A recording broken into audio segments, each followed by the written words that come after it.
신앙 고백 우리 하겠습니다.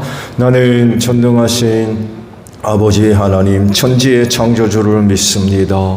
나는 그의 유일하신 아들 우리 주 예수 그리스도를 믿습니다. 그는 성령으로 잉태되어 동정녀 마리아에게서 나시고 본디오 빌라도에게 고난을 받아 십자가에 못 박혀 죽으시고 장사된 지 사흘 만에 죽은 자 가운데서 다시 살아나셨으며 하늘에 오르시어 전능하신 아버지 하나님 우편에 앉아 계시다가 거기로부터 살아있는 자와 죽은 자를 심판하러 오십니다. 나는 성령을 믿으며 거룩한 공교회와 성도의 교제와 죄를 용서받는 것과 몸의 부활과 영생을 믿습니다. 아멘.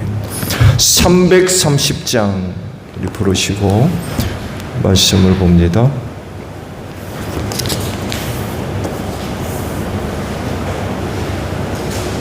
(330장이에요)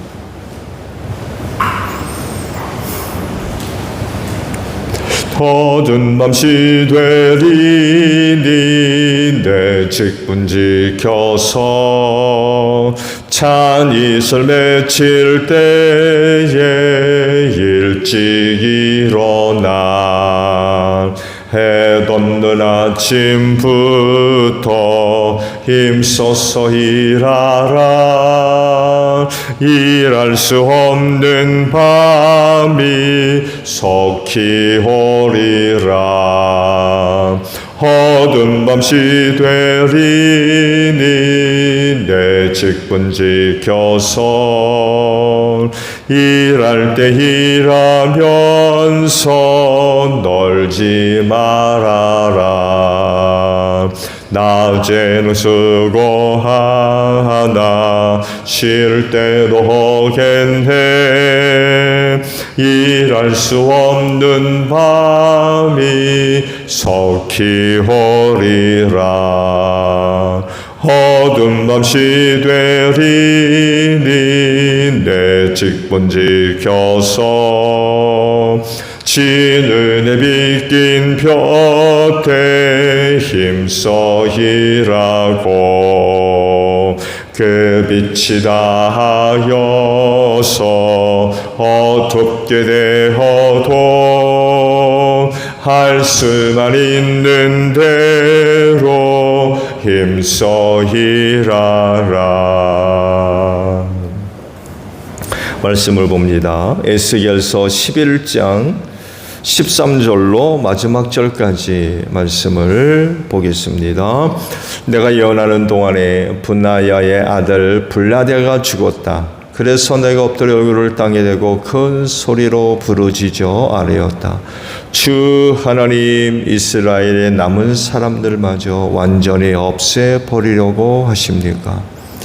그때 주님께서 나에게 말씀하셨다. 사람아, 예루살렘의 주민이 내 모든 친척, 내 혈육, 이스라엘 족속 전체를 두고 하는 말이 그들은 주님께서 멀리 떠나 있다. 이 땅은 이제 우리의 소유가 되었다 한다. 그러므로 너는 그들에게 일러라. 나 주 하나님이 이렇게 말한다. 비록 내가 그들을 멀리 이방 사람들 가운데로 쫓아버렸고 여러 나라에 흩어 놓아서도 그들이 가 있는 여러 나라에서 내가 잠시 그들의 성소가 되어 주겠다 하여라. 그러므로 너는 포로가 된 동포에게 이르기를 나 주 하나님이 이렇게 말한다. 내가 여러 민족 속에서 너희를 모아들이고 너희가 흩어져 살고 있는 그 여러 나라에서 너희를 모아 이스라엘 땅을 너희에게 주겠다 하여라. 그들이 그곳으로 가서 그 땅에 보기 싫고 역겨운 우상들을 그 땅에서 다 없애버릴 것이다. 그때 내가 그들에게 일치된 마음을 주고 새로운 영을 그들 속에 넣어주겠다. 내가 그들의 몸에서 돌같이 굳은 마음을 없애고 살같이 부드러운 마음을 주겠다. 그래서 그들은 나의 율례대로 생활하고 나의 규례를 지키고 그대로 실천하여 내 백성이 되고 나는 그들의 하나님이 될 것이다. 그러나 마음속으로 보기 싫고 역겨운 우상을 따르는 사람들에게는 내가 그들의 행실대로 그들의 머리 위에 갚아주겠다. 나 주 하나님의 말이다.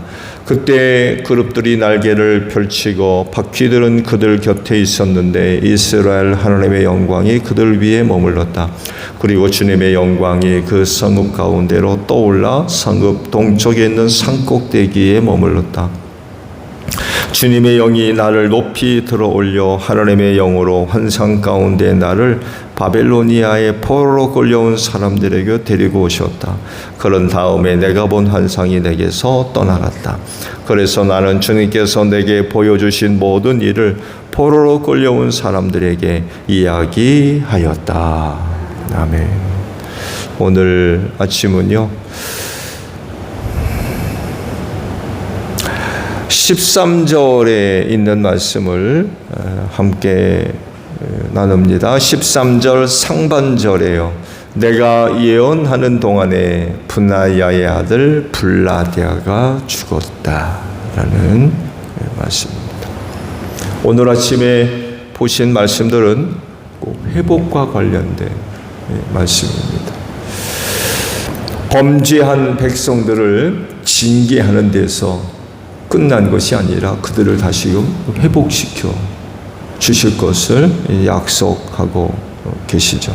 그래서 그렇게 징계하심으로 인하여서 바벨론 제국의 침입을 받아서 남유다가 망하죠. 많은 사람들이 포로로 붙들려가고 또 많은 사람들이 죽임을 당하고 하는 그런 그 일들을 통해서 결국 남유다가 망하죠.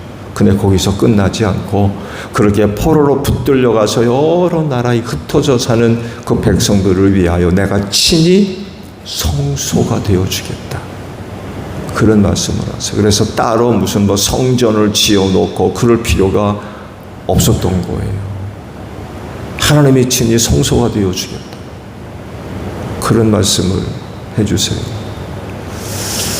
그러면서 그곳에서 유대인으로서의 그 영향력들을 발휘해서 그 지역에 있는 우상들을 없애버리고 또 새로운 영을 부어주셔서 한 마음을 갖게 하시고 그래서 그들을 다 모아서 이스라엘을 그들에게 주겠다라고 약속을 하고 계시죠. 왜 이렇게 하려고 그러시죠? 왜? 두 가지 이유가 있어요. 하나는 하나님께서 그들을 친히 선택하셨기 때문에 그래요. 하나님께서 선택하신 이상 절대로 버리지 않는다는 거예요. 끝까지 저들이 하나님이 되어주시려고 그러는 거죠. 근데 안타깝게도 이스라엘은 그러지를 못하죠. 하나님은 저들의 하나님이 되시려고 그렇게 끝까지 애를 쓰시는데 이스라엘은 안 그렇죠. 두 번째 큰 이유가 있어요. 구속사 때문에 그래요. 인류 구속사를 위해서 그들을 선택하셨잖아요.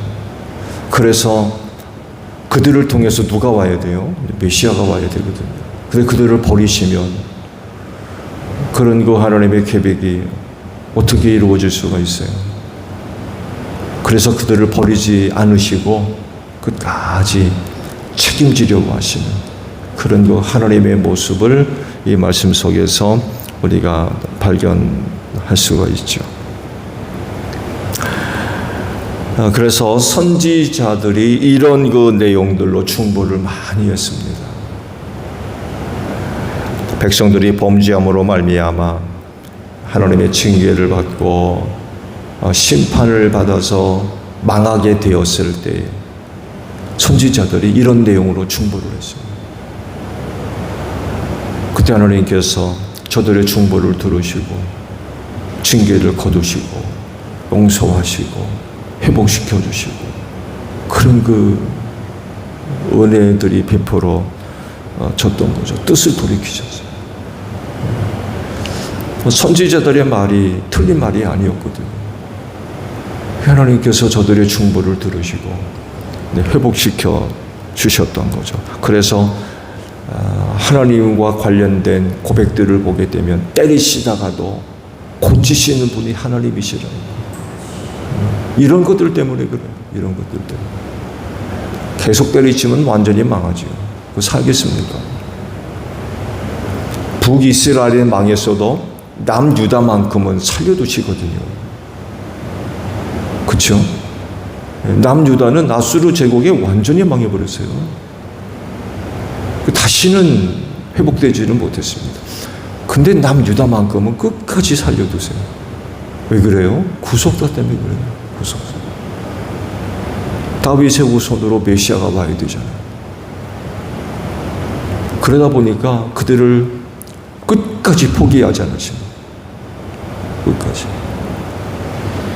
그래서 저들의 죄로 인하여 징계하시다가 그런 그 은혜들을 생각하셔서 다시금 싸매시고 치료해 주시고 회복시켜 주시고 새롭게 해 주시고 지금 그 은혜를 에스겔한테 말씀을 하고 계시고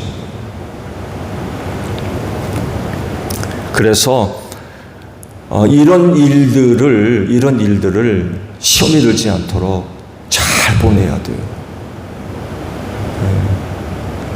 하나님이 누구인지를 알면 이런 시기를 믿음을 가지고 잘 보내야 돼요. 원망하고 불평하고 시험에 들어가지고 그럴 것이 아니라 그런 하나님 되심을 알기에 그런 그 시련의 시기들을 잘 보내야 됩니다. 끝내 회복해 주시는 은혜를 통하여서 하나님의 뜻을 이루시기 때문에 그런 상황 가운데 있다고 한다면 끝까지 잘 견뎌야 됩니다.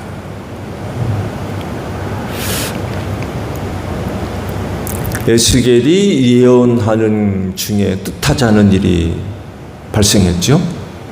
그렇죠? 블라디아가 죽었어요.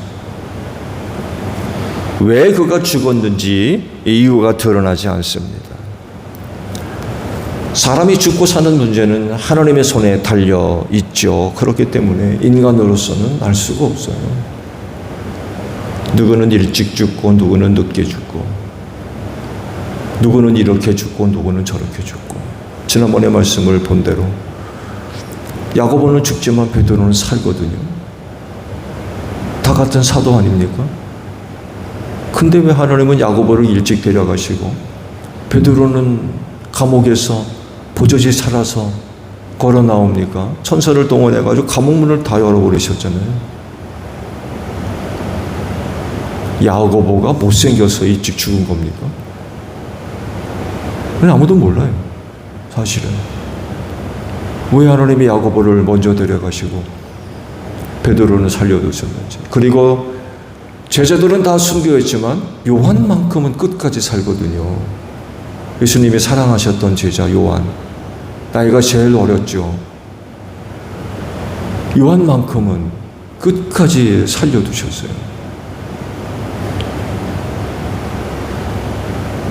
설명할 수가 없어요. 우리는. 알 수도 없고. 하나님께서 그 일을 밝히지 않는 이상은 정확하게 알 수가 없죠. 죽음을 이해하는 일은 거의 불가능한 것 같아요. 그렇지만 한 가지 사건과 연결되어져 있는 것을 우리가 생각하지 않을 수가 없을 것 같아요. 그 사건은 다른 것이 아니라 초대교회 아나니아와 삽비라 사건입니다. 베드로의 저주를 받아가지고 부부가 한날에 다 죽잖아요.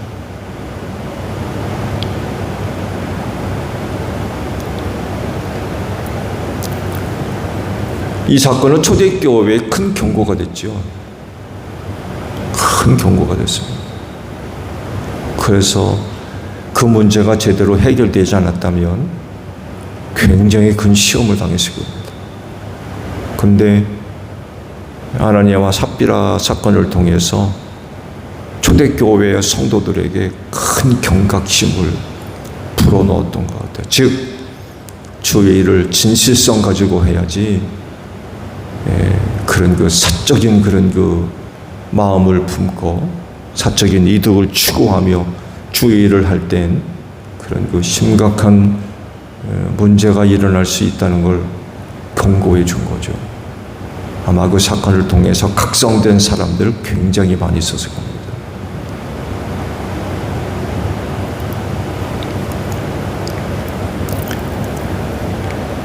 불라디아의 갑작스러운 죽음은 당시 남유다 사람들에게 아마 큰 경고가 되었을 겁니다. 일단 그 사람은 평민이 아니에요. 유대 지도자입니다. 유대 지도자라고 하면 영향력을 주는 사람이에요. 당연히 종교사회이기 때문에 신앙적으로나 종교적으로나 당연히 영향을 줄 수밖에 없죠. 정치적인 건 뭐 말할 것도 없고 당연히 이런 사람들은 장로들입니다.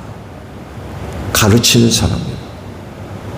그한 사람으로부터 나오는 영향력은 굉장히 클 수밖에 없어요. 근데 그런 사람이 갑작스럽게 죽었다라고 할 때 충격이 될 수밖에 없어요. 금방 소문났을걸요? 왜 죽었대요? 아니 멀쩡하던 사람이 왜 죽어?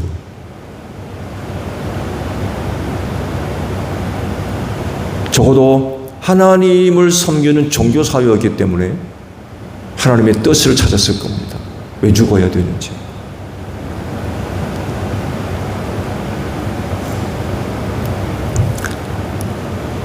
굳이 정말 하나님의 뜻을 찾는다고 한다면 적어도 그 답을 갖고 있었던 사람들은 극소수였을 겁니다. 최대 25명 정도는 불리하다가 왜 갑자기 죽어야 됐는지 적어도 조금만큼은 답을 가질 수 있었을 거예요.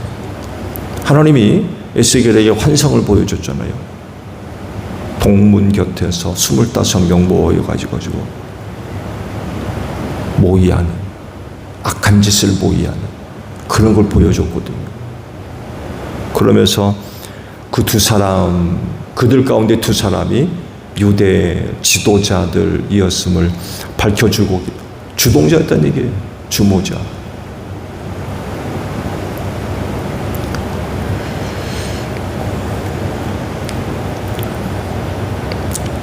그래서 에스겔도 그의 죽음을 두고 하나님 앞에서 부르짖음의 기도를 하지 않을 수가 없었던 거예요. 그의 죽음이 아무런 죽거나 말거나 별 관심을 끌 수 없는 그런 상황이라고 그러면 에스겔이 그의 죽음을 두고서 하나님한테 그런 기도를 드리지는 않았을 거예요. 근데 적어도 한 유대 지도자 중에 한 사람이었고 그의 영향력이 적지 않았기 때문에 그의 죽음을 두고 그런 기도를 드릴 수밖에 없을 정도로 에스겔도 상당히 큰 충격을 받을 수밖에 없었던 거죠. 에스겔이요, 그와 같이 갑작스러운 그의 죽음에 민감하게 반응을 하게 만들었던 이유를 찾는다고 하면 다른 것보다도 그의 이름 속에서 그 이유를 우리가 한 가지 발견할 수가 있어요. 블라디아라는 이름은요, 야훼께서 피난처를 예비하신다라는 의미가 있는 이름이래요. 하나님께서 피난처를 예비하신다. 그런 이름을 갖고 있는 사람이 갑자기 죽어버렸어요. 그러니까 그의 이름이 갖고 있는 의미와 정반대되는 일이 발생한 거예요. 그의 이름대로라면 그렇게 죽으면 안 되는 거죠. 절체절명의 위기 속에서도 살아야 되잖아요. 그런 이름을 갖고 있다 그러면. 그렇잖아요.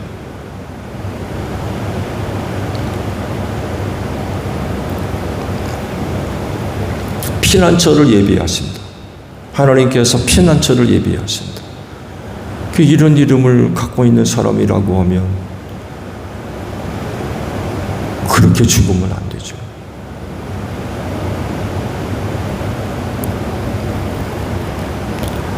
이 이름의 의미를 생각해 볼 때 남유다의 운명을 알고 있는 에스겔은요, 큰 두려움이 들 수밖에 없었을 겁니다.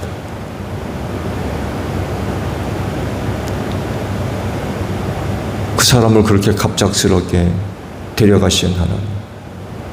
막을 길이 없는 거예요. 이름이 아무리 그런 의미를 갖고 있다 해도 그는 살아남을 수가 없었어요. 그렇게 볼 때에 남유다의 운명을 생각하지 않을 수가 없었던 것 같아요.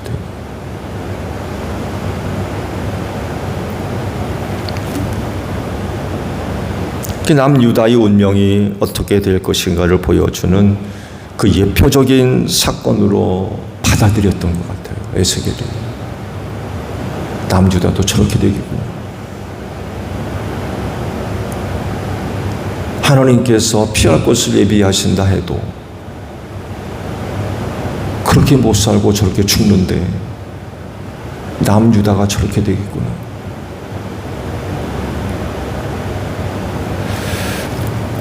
그래서 부르짖을 수밖에 없었던 거죠. 그러면서 그의 기도를 기록했습니다. 이스라엘의 남은 사람들마저 완전히 없애버리려고 하십니까?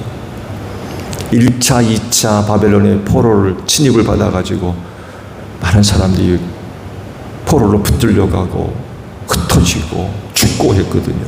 그러면 남은 사람이 얼마나 되겠습니까? 그 땅에 남아있는 자들. 1차, 2차 때 아시듯이 사실 아무나 잡아간 게 아니었어요. 유능한 사람들 잡아갔습니다. 유능한 사람들.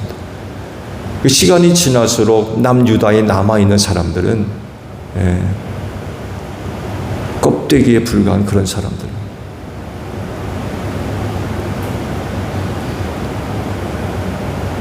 그 유능한 사람들이 다 잡혀가니까 나라로서의 역할을 감당할 수가 없는 거예요. 그런 사람들이 다 잡혀가니까. 그나마 남아있는 사람들이 또 이제 잡아갈 텐데, 그러면 더 이상 남유다는 뭐 희망이 없는 거죠.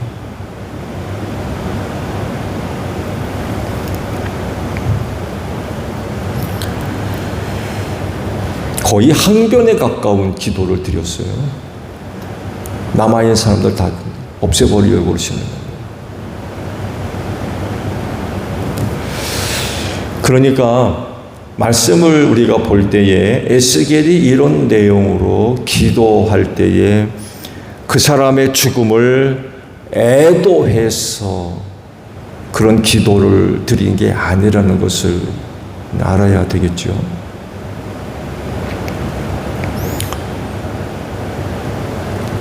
왜냐하면 지난번에 말씀을 봤습니다만 해도 백성의 지도자임에도 불구하고 소수의 사람들을 은밀하게 모아놓고서는 자기의 유익을 얻기 위해서 포악한 일을 꾸미고 악독한 일을 꾀하는 사람이라고 하느님이 에스겔한테 고발을 하거든요.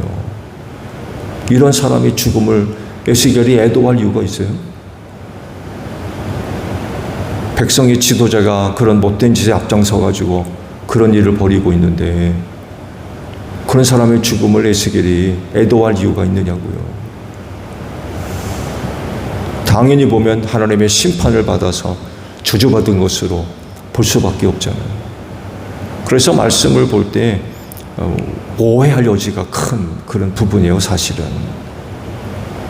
그의 죽음을 에스겔이 슬퍼해서 그런 기도를 드렸구나 라고 생각하기 쉽다는 거죠. 근데 그게 아니라 전혀 그렇지 않다는 거예요.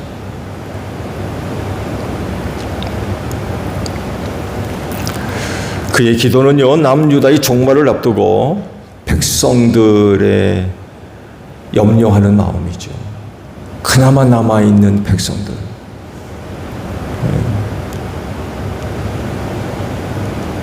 알맹이들은 벌써 다 잡혀갔고 속된 말로 쭈구리들만 남아있는 그런 상황인데 그들마저 잡혀가고 흩어지고 죽으면 이건 뭐 더 이상 희망이 없는 거죠. 그 일을 뻔히 알고 있는 에스겔로서 남아있는 그 백성들이 불쌍한 거예요. 저렇게 죽을 텐데 저렇게 아무리 보호를 받아도 예루살렘의 저들을 지켜낸다 할지라도 결국에는 결코 살아남지 못하는 거 알고 있는 거죠. 결국 다 저렇게 죽을 텐데 그런 생각하니까 슬픈 거, 마음 아프고.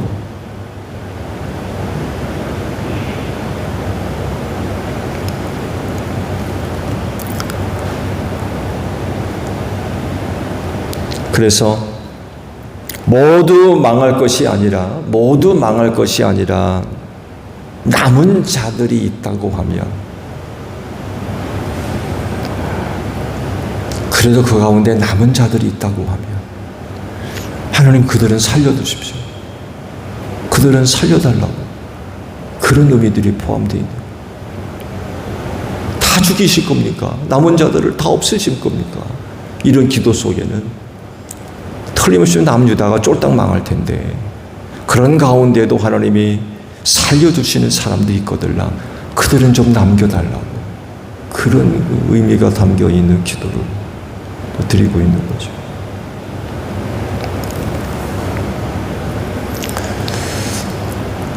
에스겔과 같은 기도가 여러분들에게도 있기를 바랍니다.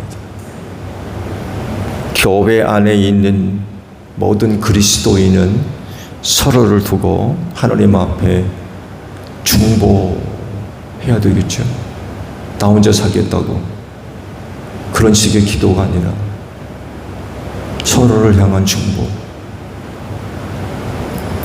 왜냐하면 구원받아야 할 사람이기 때문에 그렇습니다. 끝까지 하나님의 뜻을 실현해 가야 할 사람들이기 때문에 그렇고요. 어느 누구보다도 하나님께 큰 영광 돌려야 될 그런 사람들이기 때문에 그렇습니다. 그래서 어떻게 하든지 마지막까지 소중하게 쓰임 받음을 위해서 중보할 수 있어야 된다는 거죠. 에스겔이 지금 이런 기도를 드리고 있는 거예요. 그나마 남은 사람들이 있거들라. 그들은 살려달라. 그들까지 다 없애버릴 겁니까? 라고 하는 기도의 내용 뒤에는 그런 의미가 포함합니다. 그래서 서로를 대할 때마다 이런 시각들이 거기에 포함되어져야, 담겨져 있어야 될 것 같아요. 즉 마지막까지 남아서 하나님의 뜻을 이루어야 할 사람, 마지막까지 남아서 하나님의 뜻을 이루어야 할 사람, 그만큼 소중하다는 거죠. 죽옵소서라 이런 개념이 아니라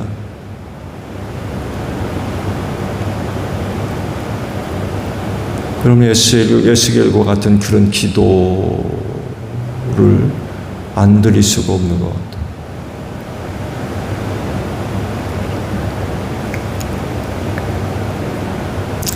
오늘도 중보를 통하여서 또 다른 많은 사람들이 하나님 앞에 서는 귀한 그 기도가 되시기를 바랍니다. 주기도문 합니다. 하늘에 계신 우리 아버지, 아버지의 이름을 거룩하게 하시며 아버지의 나라가 오게 하시며 아버지의 뜻이 하늘에서와 같이 땅에서도 이루어지게 하소서. 오늘 우리에게 일용할 양식을 주시고 우리가 우리에게 잘못한 사람을 용서하여 준 것 같이 우리 죄를 용서하여 주시고 우리를 시험에 빠지지 않게 하시고 악에서 구하소서. 나라와 권능과 영광이 영원히 아버지의 것입니다. 아멘. 기도하겠습니다.